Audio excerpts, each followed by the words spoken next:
I'm here with Tony Katz. She is. It's true. I really am. He's right here. He's right here. He's on one of the PJTV stars, The Conversation with Tony Katz, daily syndicated radio show, The Tony Katz Radio Spectacular, right, and on the All Patriots Network. What advice can you give to frightened actors and actresses in Hollywood, because you know they get blacklisted and you know there's a discrimination out here? What can they do? Should they come out? Should they speak should they just be quiet and keep hiding and not say anything, even though the other side says everything? It's really unfair to tell somebody who is fearful of their job and they're supporting a family, or, you know, they have a mortgage, they have a rent, they have a car, they have insurance, they have a life they want to create, to tell them, oh, by the way, put all of that at risk to be able to say that America doesn't suck, for example. I think that's kind of foolhardy to do, to kind of put someone in that position. What I tell people openly and honestly is that your job is to always confront a lie. That's your job. That's what you do. If you hear a lie, say that's a lie, and then engage the conversation. There's nothing wrong in your place of work, if you're trying to survive, to say little. But in the rest of your life, you have to say much. You can't be that silent person. It doesn't help you. You got to pick and choose the battle. As you progress in the career, when you have the stability, like Robert Duvall now, or whomever, pick your. I mean, it's Duvall. What kind of thing? If your IMDb looks half as good as Duvall's, I expect you screaming in cameras on a daily basis. But that's just it. When your career gets there, do what you will. Hire the people you know who believe in capitalism and in America. Capitalism is a good thing. It's a wonderful thing, and you should be able to talk about it. So I don't fault people for saying little when they're in a place where they can lose, quite literally, taking care of their family. But when they have the opportunity, take the opportunity. Or, you know, there are some people who've been able to do what I've done, which is throw it all to the wind. This is who I am. This is what I do. This is what I believe. And I don't go out on auditions like these people, and I'm not a working actor. I do a radio show. I do The Conversation with Tony Katz. I appear here, there, and everywhere. But I am very upfront with it, and I have met extremely little resistance with who I am and what I believe, because it is out there. It's not subversive. I'm right there, direct, and that seems to matter. But I appreciate that people have to survive. We should allow them to survive without being upset with them. And then, when they get to a moment of prominence, of stature, of opportunity, take advantages of those opportunities. Absolutely.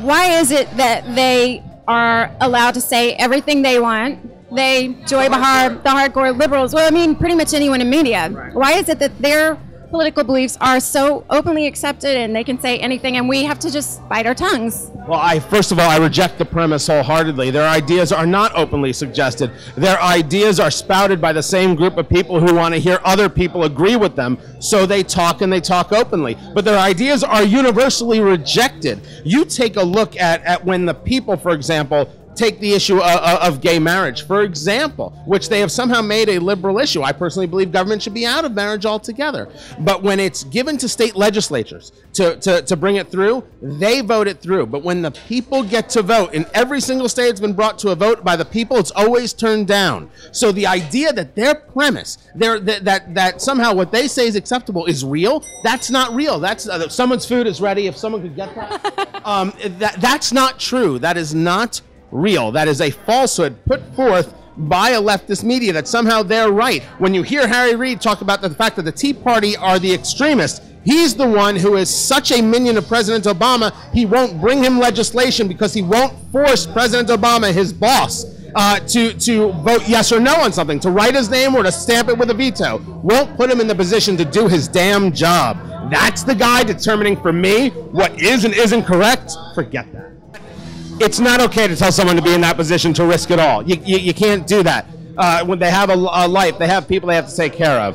But I encourage you all to listen at allpatriotsmedia.com every day at 6 o'clock Eastern. And thank you guys for this. This, by the way, we're the stuffed shirts. Really. I gotta go get my drink. Okay, guys, now we have Eric Provasnik. He is the director of the documentary Looking for Oscar. He does Radio Free Threedonia. He has the band Glorious Disaster, and you're going to sing with Gary's band tonight? We go on before Gary. Okay. Loosened up for Gary because Gary's band rocks already, but we ease people into it. We're a little bit harder edge, so hopefully we won't drive too many people away. You're the opening act. We are the opening act, yes. The saga of the opening act. All right. Your movie, did you have trouble distributing it? Well, it was a long time ago, and I'm just happy. So, A, thank you for pronouncing my name correctly. Oh, you're welcome. And it's just how it looks, folks. Three syllables at a time, 3 letters at a time. So, but no, we did. This movie was done so long ago, and I love baseball, and baseball players to me are the movie is about Oscar Gamble. Well, it started out as being about Oscar Gamble, the greatest afro in the history of any sport. Julius Erving had the best afro in basketball. Oscar had the best afro in sports, period. But it started out as a little a short, trying to find this baseball card that had the giant afro that Oscar had in 1976. We joined the Yankees and just steamrolled, and we did the movie. We filmed it in 1998, so it's been a while. But it's up on YouTube now, and the important thing is, yes, we had a falling out with the producers. It's a very, very rough director's cut, but thank you for noticing it. And it's if you love baseball, folks, it's got great stories. It's about baseball in the 70s, and just this one, ironically and sadly, Oscar never got involved. He wanted money. And Bill Spaceman Lee, crazy commie liberal that you are, you at least wanted to go and get Oscar Gamble for us, and thank you. But Oscar not in the movie, but it was fun. Just a lot of great people. Bob Costas is in it. Now I'm blanking.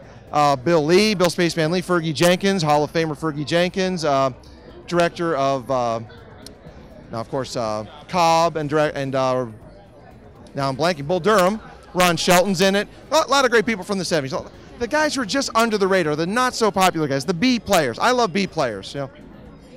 All right. So what's your next project going to be? Next project, we're tonight. We're very, very happy that we are the simulcasters. Radio Free Threedonia is the official simulcaster of the RadioFreeThreedonia.com. Or just go to Threedonia.com and that links you into all of our podcasts. And my co-host Kendra and I, we're looking to expand out, and we're getting more into the pop culture. As opposed to, we're going to still have political guests on, like we've got Andrew Clavin lined up very soon. He'll be coming back on to promote his latest book. And Thaddeus McCotter's a friend of ours. He's been on before. We'll have him back. And I'm sorry, presidential nominee. Yes. We told him to do that 2 years ago, folks. 2 years ago. I'm glad he finally listened to us. So yeah, it's we're very excited and just plugging along, and hopefully we're entertaining the people, and we're just taking our stepping stone from this event tonight and going from there. Well, thank you so much. You, looking forward to it. And you guys support everything he does. Movies, radio, whatever he's doing. Eric Provasnik, and I'll let you know more about him in the future. Thank you very much. You can find all of Tony Katz's shows at PJTV.com and Eric Provasnik at Threedonia.com. In my next video, I interview comedian and writer Eric Galoob, the incomparable Bamboo Bob from the Bamboo Bob Show, and also Dr. Amy Peikoff, who's a professor at Chapman University and an expert in all things Ayn Rand. Until then, I'm Anne-Marie Murrell with Patriot Update saying, stay safe and keep the faith.